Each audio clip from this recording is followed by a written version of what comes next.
बे ग्रुपआव बिथांमोननि मुंखौ सोफानानै लानांगौ आरो बिथांमोना मोनफ्रोमबो जोंनि खन्थाइ आवरायनायखौ बिथांमोना मिथिनो मोननांगौ आरो होमबासो जोंहा माखासे लिरगिरिफ्रा जायनि नामखौ मुंख'जायो बिथांमोना हयथ'बा एसे आंनि रुजुनायाव सोरबा खुगा गैया जानांगौ दाहाव आं एसे गोनां खामानियाव थांनांगौ दंखायो आं खन्थाइखौ आवरायना थांनोसै खन्थाइनि मुङा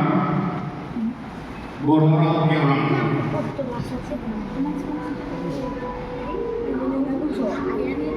थांनाय समफ्रासो गोब्राबै बोहैलांदों ना बेनो बे बेयो आंनि मोन्दांथिनि गोजानाव मानोना गोबावसै बर' राव गेवलांथों स्ल'गान खोनासङासै बिदुं सहायै सान सोराङा गाब सोलायना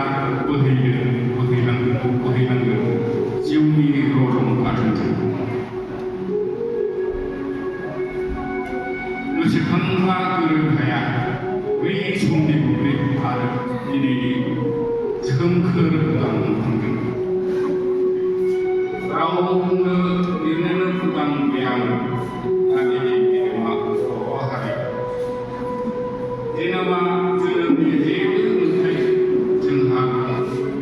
गैया बर' जानानै भाषानि राव बाहायनांगौ भाषानि लिरनांगौ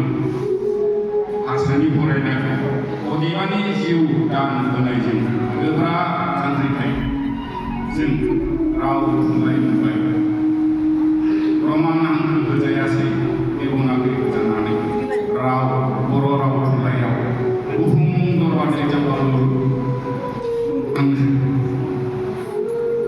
बेवहायनो मेगन गोसा हारसाया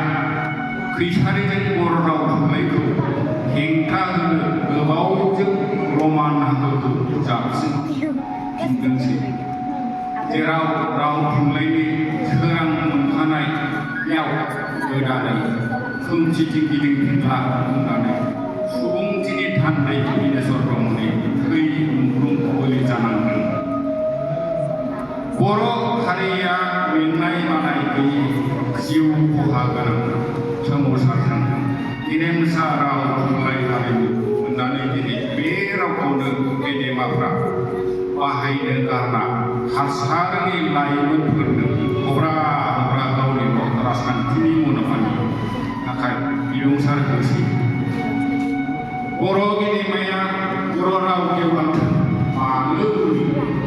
बिथाङा बिबुंसारखौ बर'फ्रा बुजि बुजि अरजाया हारसाजोंसो मामानि गियाजों गावनिसिम सौहैनांगौआ गोनांसिन होनब्ला